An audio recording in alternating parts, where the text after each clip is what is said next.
Good afternoon and welcome to the City Club of Cleveland. I'm Hugh McKay, President of the Board of Directors of the City Club. The need to reform and improve urban education is one of the great issues facing our city and our country. Today's news of the Cleveland Schools report card reminds us of the daunting challenges in the effort to allow our schools and our students to reach their potential. Today's speaker, Emma Fraser Pendleton, has been taking positive action in this area for her entire career. She has toiled in the vineyards of education for 40 years and knows firsthand the issues and the opportunities for urban schools. Raised in several foster homes, Ms. Fraser Pendleton spent 13 of her formative years overcoming great challenges, and she has taken on and effectively met great challenges ever since. Her academic training includes degrees and certifications from Harvard University, Hofstra, Vanderbilt, and Queens College. After a long and accomplished career in public education, Ms. Fraser Pendleton is now project manager for Turnaround for Children. There, her focus is in transforming schools into places that maximize student achievement, notwithstanding poverty and other environmental challenges faced by the schools and the students. Ms. Fraser Pendleton and Turnaround have taken on complex issues of funding, teacher training, curriculum, parental involvement, and community involvement to transform numerous urban schools into centers of excellence and achievement. Please welcome to the City Club, Emma Fraser Pendleton.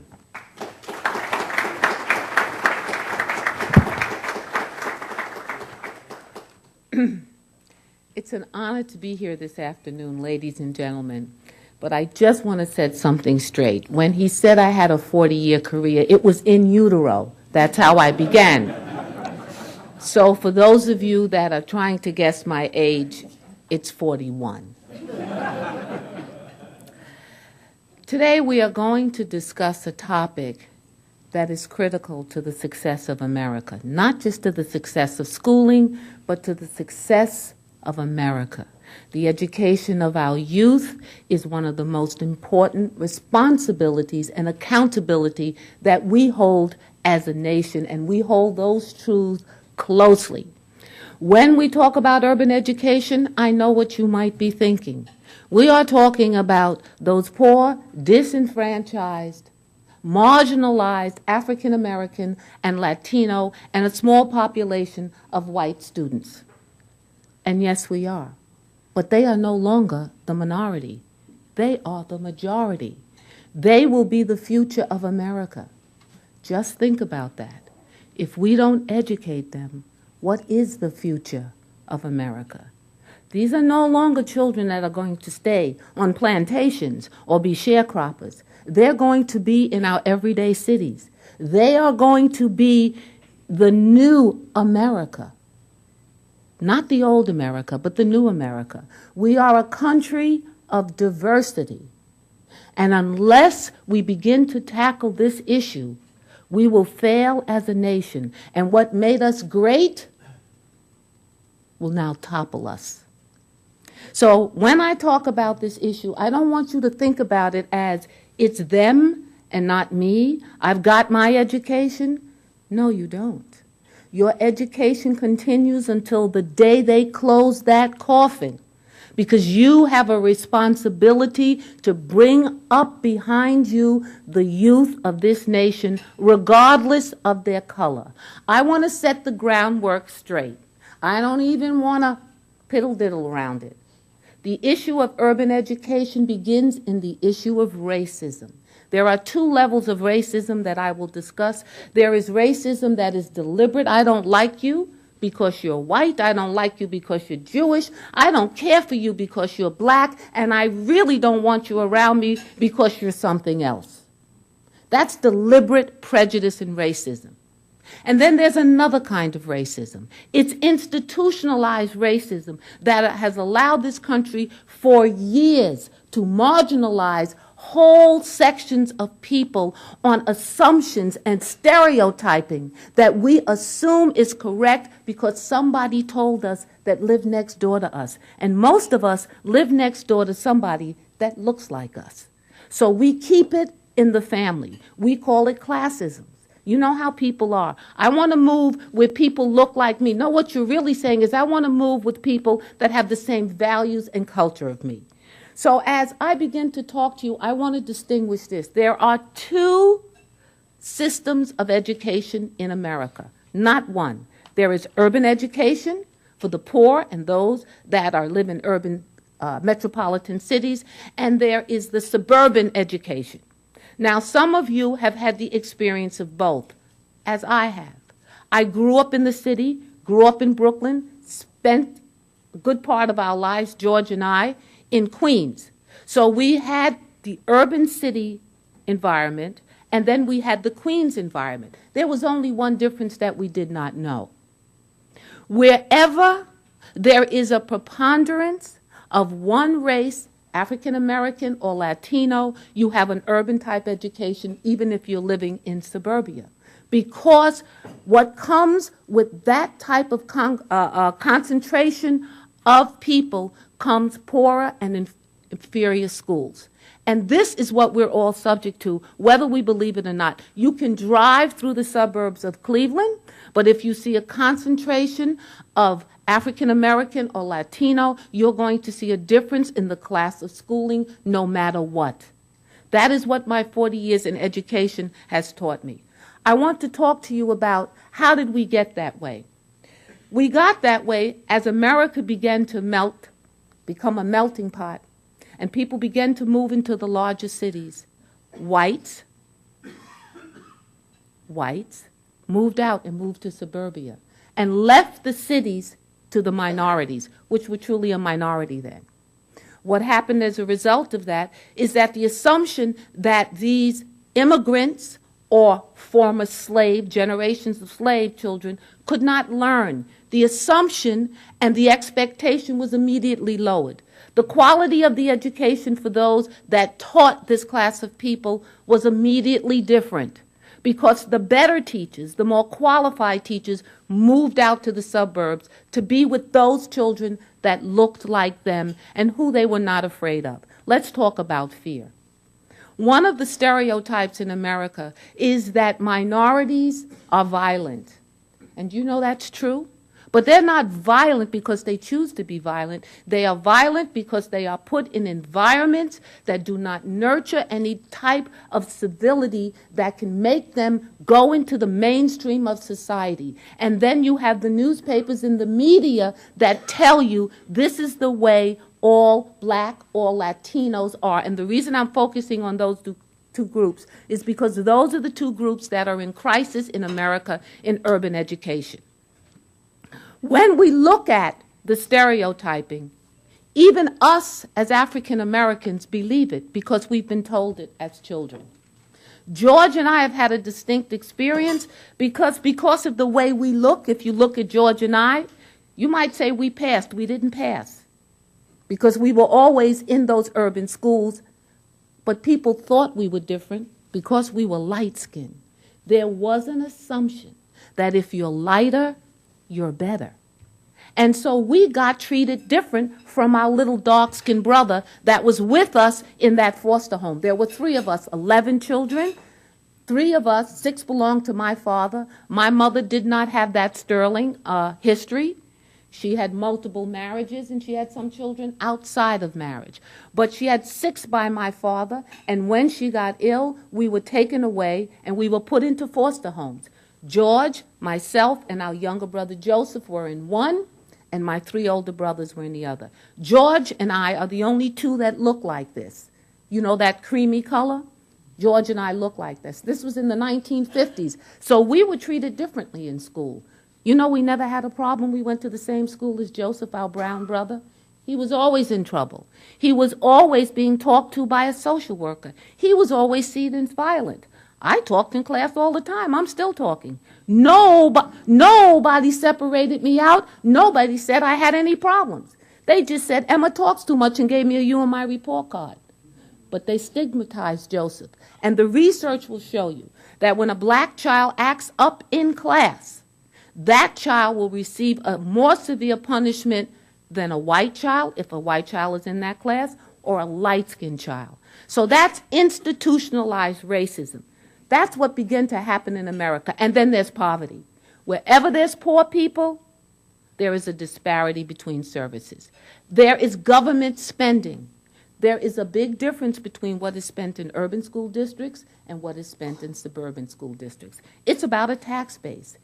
I know that in the last 11 years of my career, I moved out to the higher end districts. I had spent 21 years working in urban school districts, and I wanted to see what it was like to work in a community in which they had all of the resources, all of the resources. I went through extensive interviews. I didn't tell them I was black until the very end. I didn't tell them.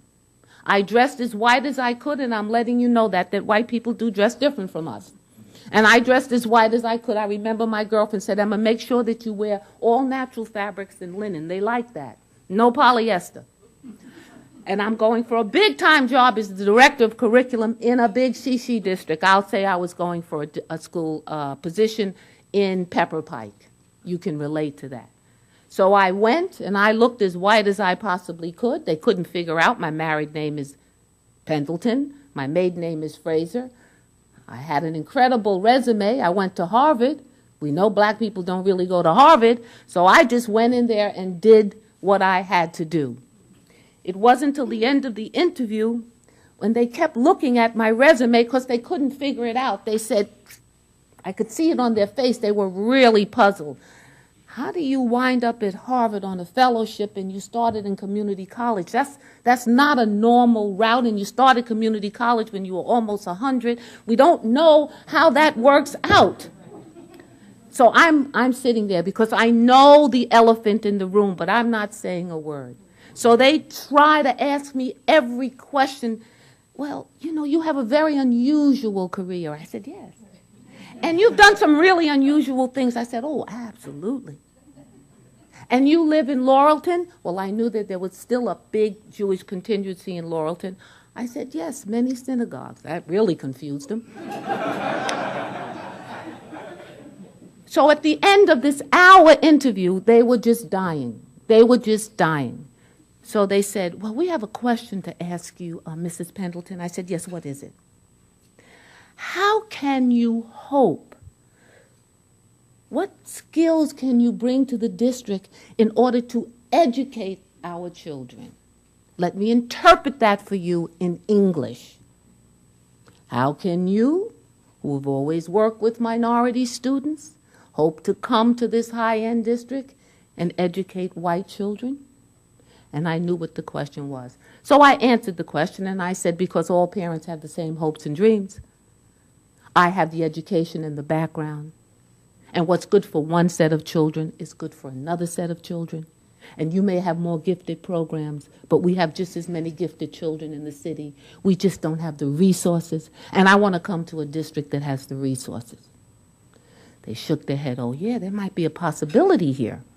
So, as I got up to leave in my linen outfit, I said, I do have to tell you something since you've been very candid with me. I'm African American, but you don't hire out here, and I'm qualified to get this job. And I thought they were going to die. I think they're still laying on that floor. But I got that job, and I was the first African American that ever put my foot in that district in an administration, and I was in charge of curriculum. And was that ever an eye-opening? It wasn't urban education. It was suburban education at its finest.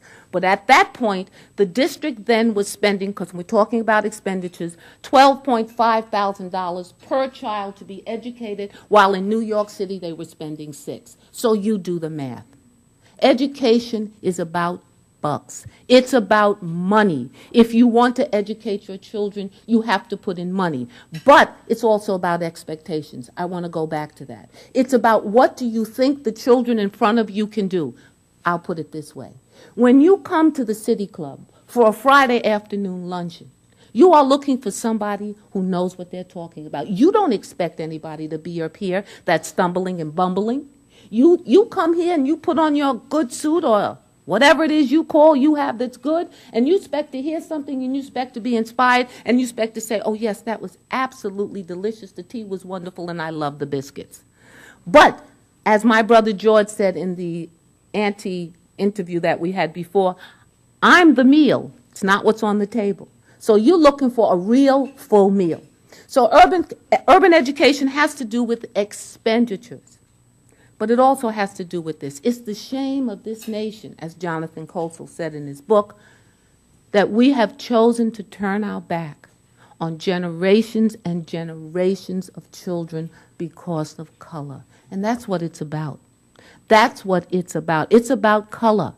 It's about color. It's how you look. It's what your expectations are. Now, I came along in the time where busing, we said, oh, that will work. We will take these poor disenfranchised children and we will send them to white areas.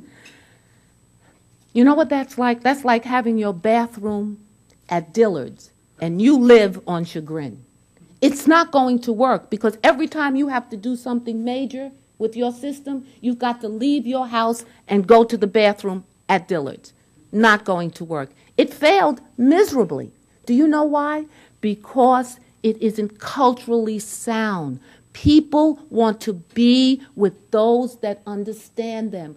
You don't have a desire to eat collard greens on Friday or Saturday or Sunday like I do. You want to eat what your food is. And there's nothing wrong with that. You want to play with kids that do what you do. You want to go with kids that go to the synagogue. You want to go with kids that go to the mosque. You want to go to kids that go to church. Maybe you're born again like I am and you go to church and you clap and you're loud. This is cultural. This is what we want to do. This is why we were made different colors. Not so that we could segregate, but so that we could be a full expression of the Godhead that created us. The differences are what makes us great. The diversity has turned into the adversity for America. So, when we talk about students and education, we are talking about a whole generation that will be lost. What can we do about it? Here's what I want to say. It's about money. The Obama administration has put aside, at Race to the Top, $4.3 billion, the largest amount ever set aside, to transform the 5,000 worst schools in America. But what was different about this funding is that when states had to apply for this funding beginning early in this year, when states had applied for it, they had to meet some very strict regulations. One of them, they had to come up with a new system of assessment, meaning how do we know what we're doing is working? Not an assessment at the end of the year, but ongoing assessment. It's about data. It's about teacher evaluation. It's about leadership. It's about who's running our schools. Are systems willing to hire the best, employ the best, and make sure that all students get an equal education? But the real important part was that Race to the Top challenges teachers' unions. Now, this I have to say. I'm in education. But lifetime tenure and pay just based because I'm sitting in a seat will never bring education to what it is. Because in corporate America, you're no better than the last product you produce. But in education, we want lifetime tenure. The reason that happened was 100 years ago, when teachers were mostly female, they were mostly single, they were underpaid, overutilized, and nobody really looked at it as a distinguished profession. In the 1950s, when the unions began to coalesce and begin to get power for teachers, and males went into it, because wherever males go, bucks follow, let me tell you that. Wherever a man takes a job, it raises the ceiling for a woman. We may not hit where they hit, but it's a higher ceiling than when we were doing it. That's just another speech. So when the 1950s came and we began to organize around unions and to get power for teachers in education, it was one of the securities that the women could have, because there were really dictatorship-type principalships, which were mostly men, believe it or not. It was a women teaching staff, but it was mostly men that were in charge. And they really had them under their thumb. I know no one wants to admit that, but you look up the history and look up what the requirements were for the first females that were teachers. We had to wear pillbox hats, gloves, and what part of our job description was we had to clean the room. We had to make sure it was mopped. Now, many of us as wives don't do that anymore. So the point in taking is, so unions became strong because teachers were underpaid. And one of the things they put in was this lifetime tenure. Once, 3, 5 years, whenever tenure, you had your job forever. That is what has undermined our whole profession. When I know that you can't touch me unless I have some high moral code, it's really going to put a stop in my creativity. And then came the reforms. And then what happened is all of the populations in front of the teachers begin to change as America became a melting pot. As I looked out and my classroom changed from whites to African Americans to Latinos to some Asians, and nobody told me what to do. Because I didn't know these kids. I didn't live where they lived. I lived in the suburbs. I lived in the better apartments in New York City where I'm from. I don't know anything about you. And then the media said, these kids are really trouble. You know, you can't tell them what to do anything, little black boys. You know, you really can't tell them. We're going to put them in special ed. There's a disproportionate number of black kids and Latino kids in special ed, not because they're learning disabled, but because the teacher doesn't know how to learn them, how to provide instruction for them. You know why? Because he or she doesn't know them. If you don't know something, you can't address something. George and I were talking about coming over here. He says, Emma, how do you feel? I said, I feel fine. He says, are you nervous? I said, of course, I haven't spoken at the City Club. Something I got to do. Yes, I was nervous. I've spoken many, many times, but not at the City Club, so there's a little bit of anxiety. But if you don't know the population, if I suddenly took African Americans and started walking them through the rich streets of Hollywood and Rodeo Drive, they might be a little bit nervous because they say, you know, I haven't been here. I don't really know what to do. Except for my sister-in-law, Jean, she would know exactly what to do. She would find those good stores, and we would go shopping. However, if you took Caucasians and took them through Huff and just dropped them off on the corner, how would you feel? And what if you put them in front of a classroom and you didn't tell them what were the qualities? Well, how do African American children learn differently? And they do. And they do. They're more hands-on. You've really got to engage them. Now, in good teaching, we know that there are many modalities for teaching, but for African American kids, they're very active, especially little boys. And if you put them with a teacher that says, this is how we learn, we sit in rows, you are quiet, you've lost them. And if you disrespect them, if you look at them and they know, let me tell you something, children are like pets. They can smell when you don't like them. You cannot fool a child. They have instincts. They have instincts, and they will tell you. When I became a teacher at the age of 39. That was just last year. 39. I walked into the classroom late. The children in my neighborhood told me who the good teachers were. And do you know they weren't wrong? They said, oh, that teacher's no good. That teacher doesn't care. Oh, that teacher's really strict, but he or she is good. Children know you cannot fool them forever. So they know. So there has to be a caring. You can't care about what you don't know about. So the cultural competency that we have to give to our young teachers will make the difference. There has to be a great effort in the university to provide training so that they understand the population that they're going to teach. And let me tell you, for many of you are Caucasian out here. I can tell. It's just kind of obvious that you're Caucasian, like that person over there. I think so.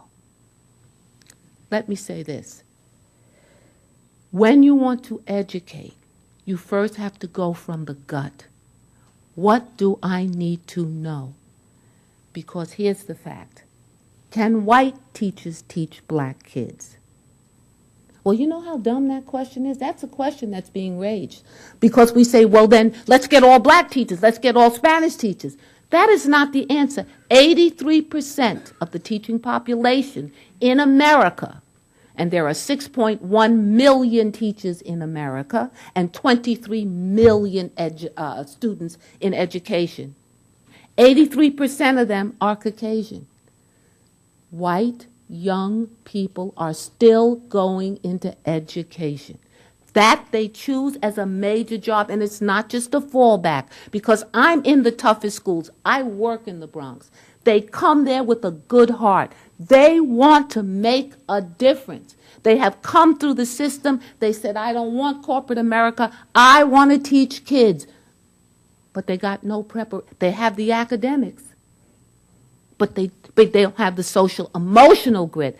And if within 3 years, they fail, not because they didn't want to teach and not because they didn't have heart, but because no one prepared them. So if 83% of the population is going to be Caucasian, then how do we prepare you to teach us? And how do we prepare us to work with you? Because there is 9.7% African American teachers, but we're not going into the field. And do you know why? Do you know why? We're scared to death. And what we really need is African American male teachers and Latino male teachers so that our children can have role. We're scared to death. And as an African American woman, the statistics tell me that more of my boys, more African American men are headed for jail than they are headed for college. So a lot of our potential is behind bars. And they don't go into it because our young people want to be basketball stars because they think that's what success is. They want to be Michael Jordan. They want to be Shaq. They're not thinking about going into education. They say we're underpaid, that we're too poor, so there's no dignity in it to them. They want to be stars, so they want to jump from failure to stars. 30% in the statistics for high school dropouts, 30% more whites graduate from high school than blacks. And it's even a higher percentage for males. And I will tell you this, as a woman of an African American descent, as the male goes, so goes the species. When the males are killed off, the whole species begins to die because the male is the protection. You look in the animal kingdom. In the animal kingdom, who protects the pride, who protects the herd? It's the male. So if you take the male and you remove them, the species is greatly limited. So the fix is that while there will be money, if we do not provide cultural competency, if we do not mix it up, if we do not understand that we have a problem, another generation will be lost. And I mean, as we speak today and as I spoke last night, they're being lost. Tomorrow, I think it is Monday, my niece goes back to school. There will already be kids that will never report back. They're not coming back. They're high school dropouts. In elementary school, they become drop-downs. Their grades begin to lower, and by third and fourth grade, when they take those state assessments, you can see it. Prisons are built on the percentage of kids that cannot read in the third and fourth grade. That's how they determine how many prisons they need. And the prisons are 78% minorities. Okay? In middle school, they're drop-bys. They come in, but they're not in class. So they're not getting an education. And by high school, if they continue, they're dropouts because they don't have the academics. And if you go into the prisons and look at the statistics, 2 out of 3 prisoners do not have their high school diploma, and they cannot read. And if you cannot read, what are you doing in America? What are you doing in America if you cannot read?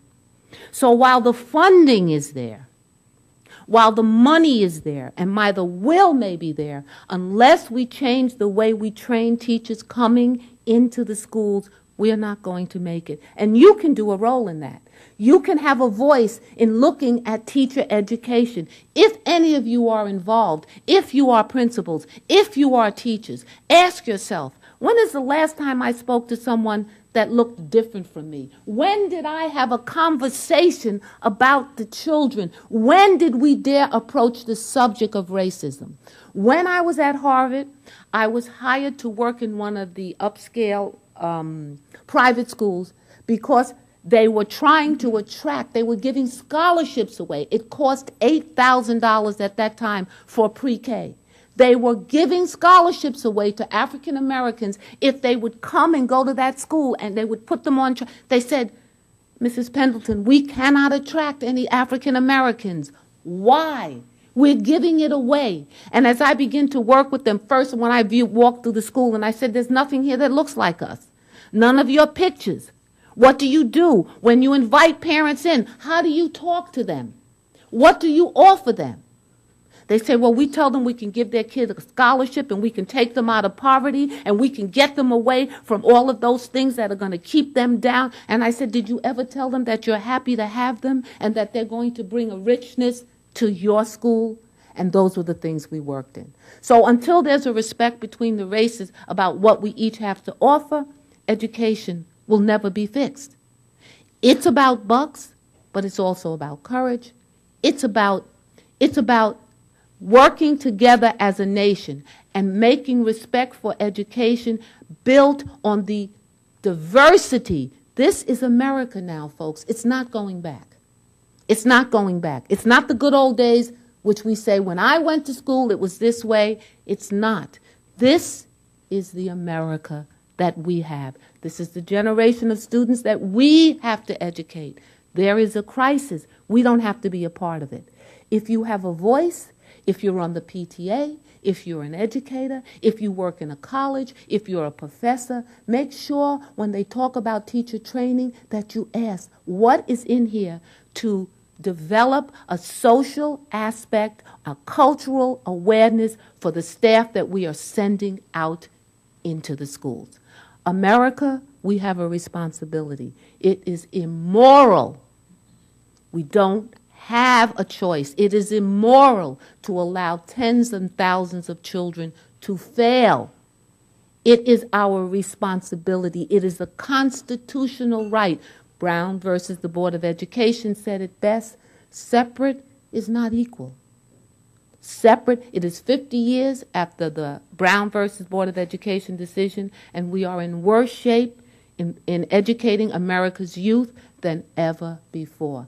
Yes, we are in crisis. Yes, there is hope. There is much we can do. This is America. Never has anything overcome us that we don't have the answer to. The question is, do we have the will and do we have the desire? Thank you.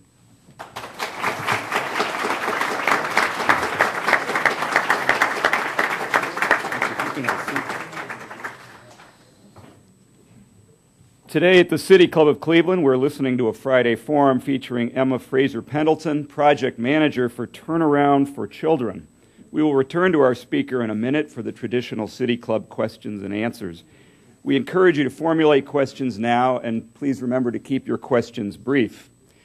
We remind you that members and guests alike are welcome to attend City Club forums, and we hope everybody listening will join and support the City Club. Please visit our website to see a schedule of our upcoming events and how you can support the City Club. We're pleased to welcome guests at tables today hosted by Baker Hostetler and Cuyahoga Community College. We thank you for your partnership and support. Now we'd like to return to our speaker for our traditional City Club questions and answers. We welcome questions from everybody, including guests. Holding the microphone today is Program Director Carrie Miller. First question, please. Ms. Pendleton, in speaking about the challenges that are facing urban education today, the one area that comes to mind is that of financing and having adequate funds to meet the challenges that you pointed out this morning.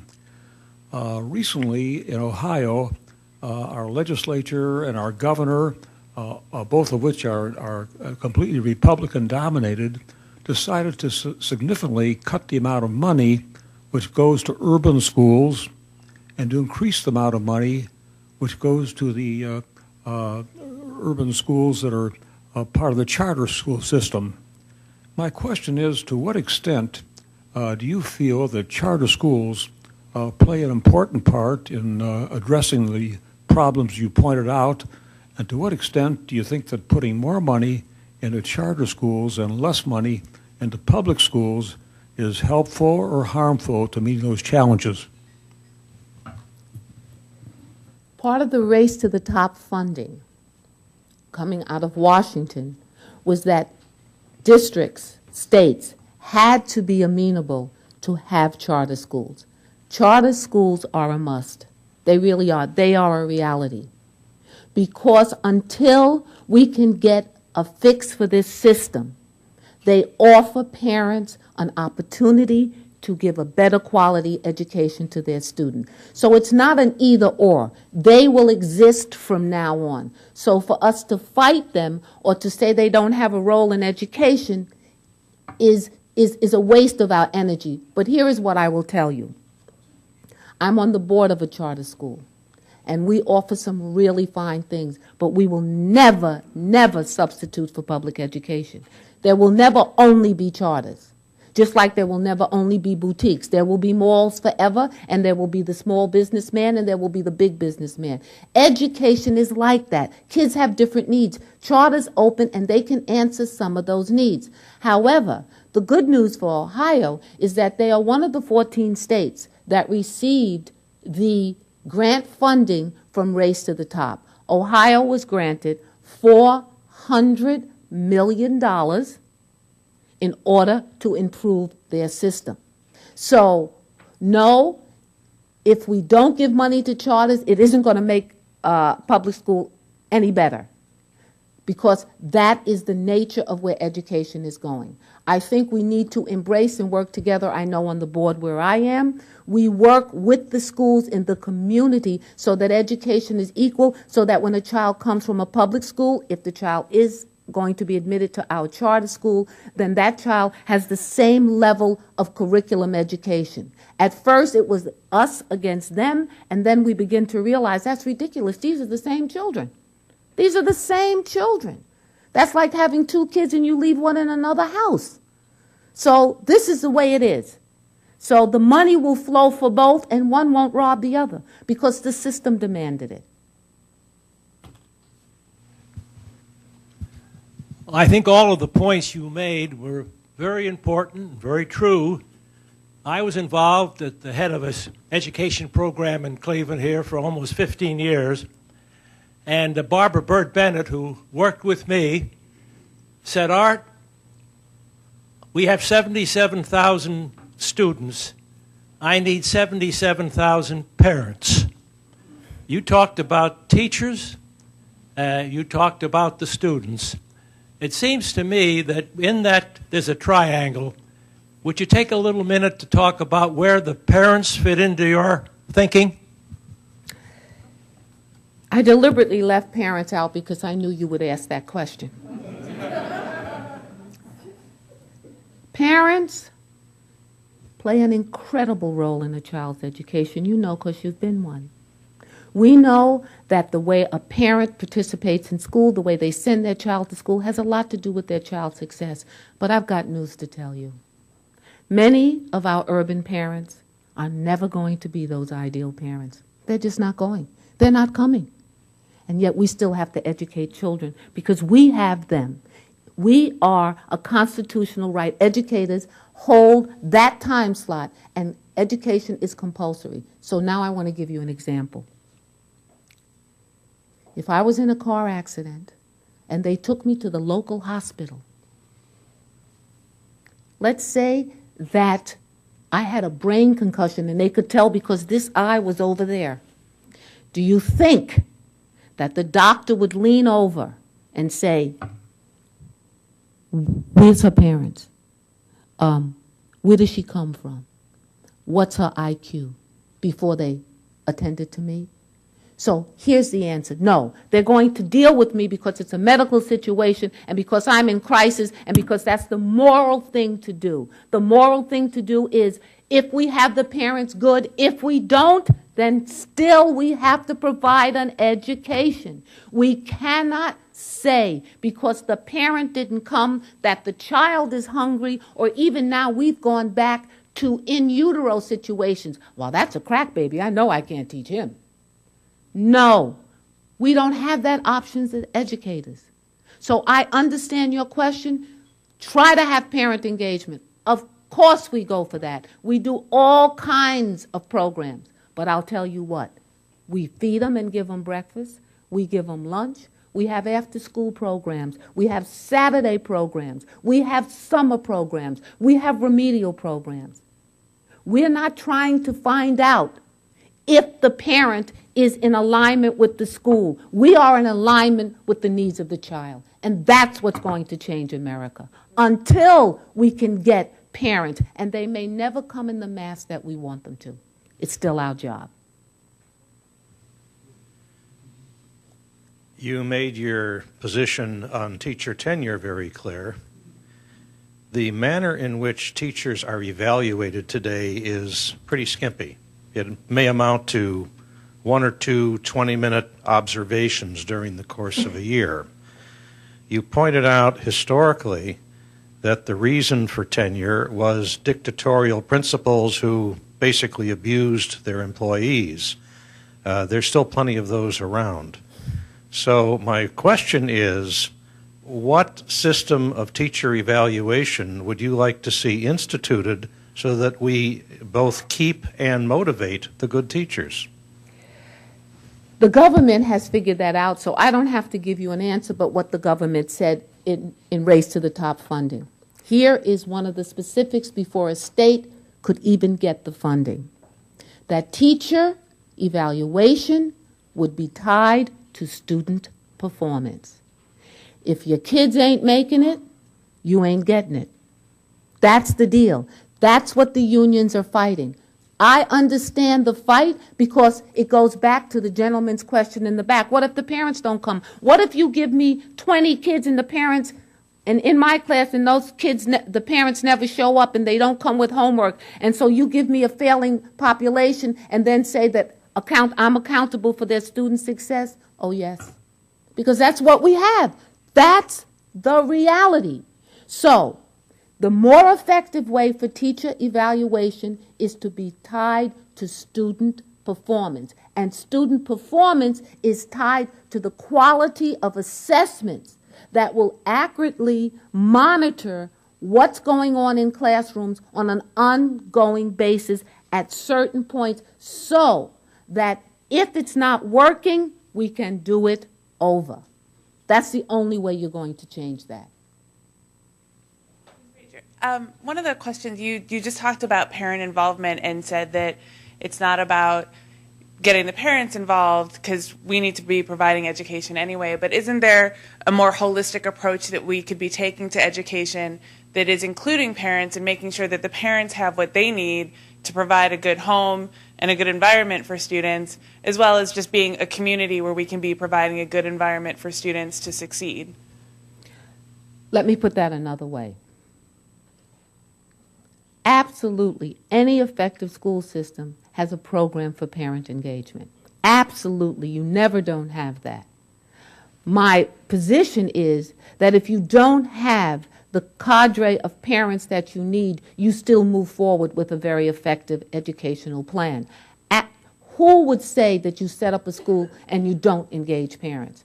Because you will win some of them. In one of the school districts where I was, we started a parent university. We trained parents in different topics. How do you read your child's report card? How do you ask questions? Do you know how many parents do not know how to talk to the teacher? I tell parents this all the time when they call me. If the teacher calls you and says, Johnny is not doing well in school, he's failing math, the first thing that most parents do is they go, oh my God, let me beat that kid. He's not doing well. They don't think to say to the teacher, I will talk with Johnny, but let me ask you, what are we going to do together to help my child? Especially minority parents, because they're afraid of school. They don't know how to ask the right question. So we train them. How do you have a parent interview? What do you ask on parent-teacher conference? What role can you play in the school? You always have that. But I'm saying if you don't, you still get in the truck and you drive it. Thank you so very much for your speech today. I agree with everything you said. I had a chance to talk to you very briefly the other day. we always hear that it takes a village to raise a child, but sometimes we don't define the roles of the village. You talked about parents, and you talked about teachers, and you talked about principals. Two questions. Number one, who's the other responsible and accountable people in the village? And number two, if you could write a piece of legislation that I could talk to my congressman about, what would that legislation do to make us more effective in education? Well, that's an African proverb, it takes a village to raise a child. But the translation today is, it's a global village. It's federal, it's state, it's local politicians, it's teachers' unions, it's parents, it's the curriculum that we teach, it's the kinds of schools that we build, it's the custodian, it's the guy that takes care of the grounds, it's the woman in the lunchroom. That village has really increased because all of that has to do with how children are treated and served in a facility in which they spend an average of 7 to 8 hours a day. If they come early, there's some kids are in buildings 10 hours a day. So that village is really big now. It's just not the chief. And it's just not mom and daddy, because mom and daddy usually cannot get legislation passed. They usually can't get the funding. The politicians have to do that. So you better know your local politicians. What would I ask that would be passed?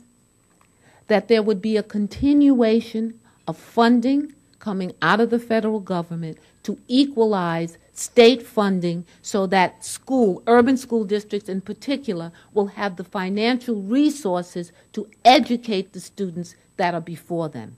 And those resources come in many different ways, because now, if I was designing a school, I would design a school as a mall. There would be health care, there would be dentists, there would be doctors right on the facility, not that comes once a month.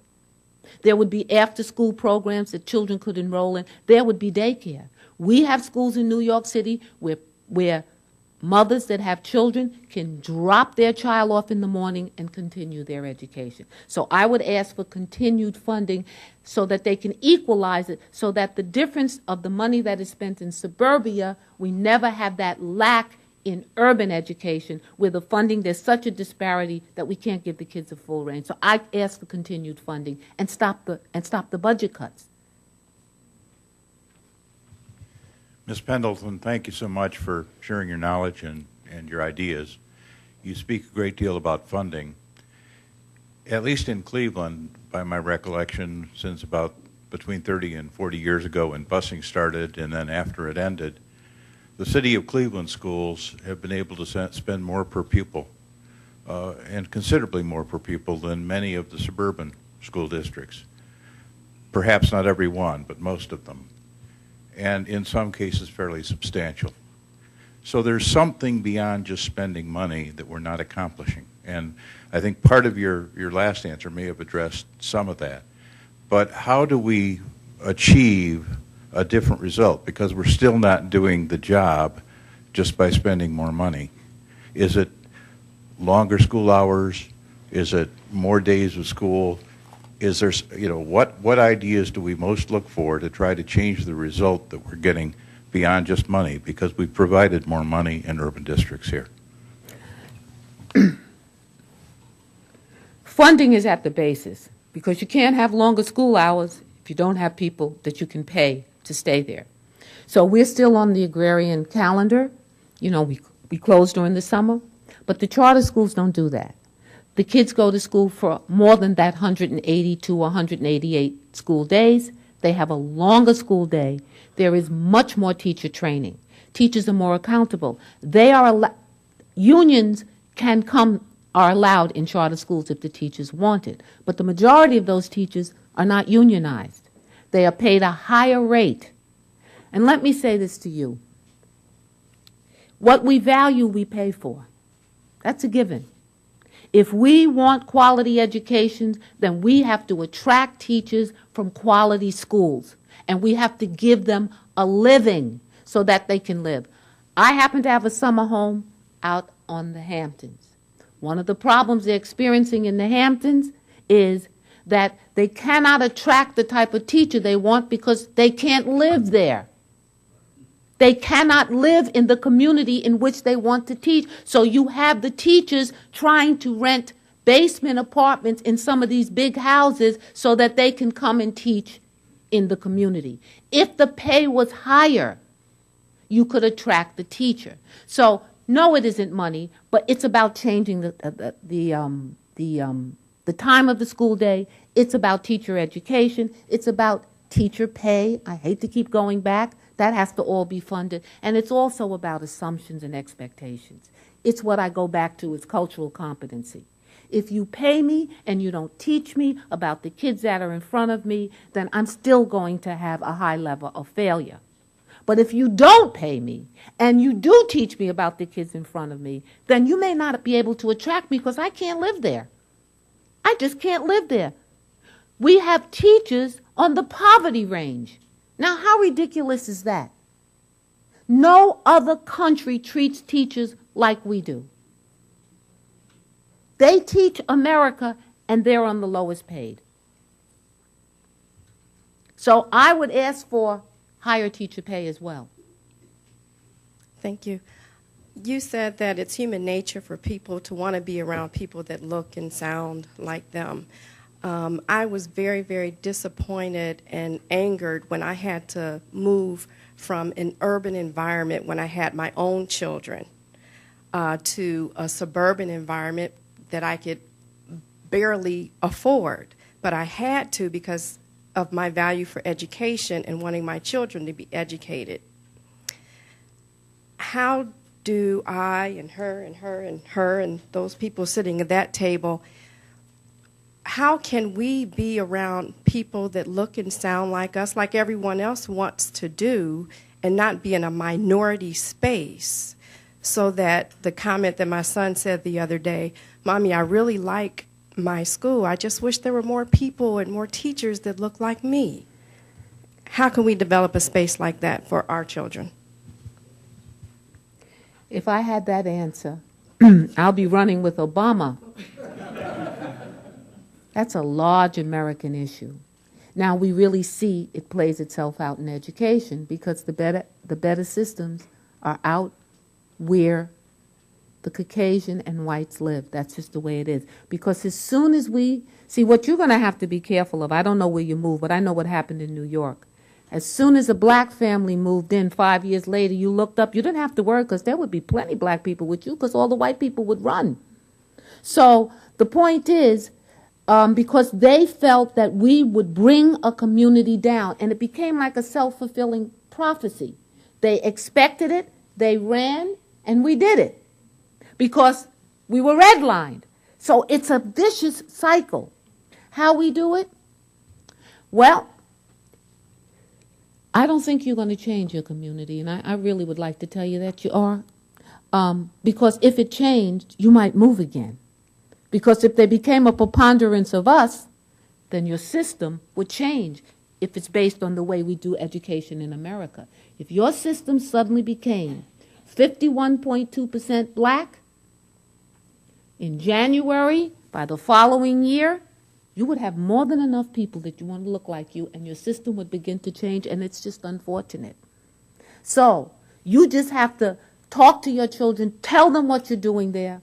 Make sure you stay connected to your community through your church and through your organizations, and tell them that this won't always be. That's the reality of America at this day and time. Thank you for adding to the long list of illustrious speakers at the City Club. A question for you, somewhat political. When you hear the statement, quote, "I want my country back," close quote, which is something we hear today on the political landscape, is that part of the problem? It's always difficult to know what's motivating those kinds of statements, but is it part of the problem in this country with education? Or rather, is it part of the solution, looking back to a day when maybe we valued education more than we do today? Did I tell you to ask that question? Remind me to speak to you after.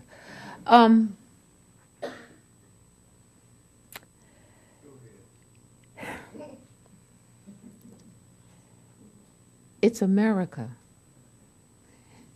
I want my country back means I want what I grew up with. I want a segregated society, and it's not said that way. I want jobs. I don't want you to be taking my job. I don't want you to undermine my role on the hierarchy in America. But as far as education, there has never been a value of education for minorities in America. We just didn't know about it. But the more the media began to talk about it, because I'll tell you something, I didn't know I was poor when I grew up because nobody told me. Now every kid knows when they're poor and they know when they're disenfranchised. So there's not been the value on educating minorities ever in America, and now we're in crisis because the minorities are now the majority. And that's why we have the crisis.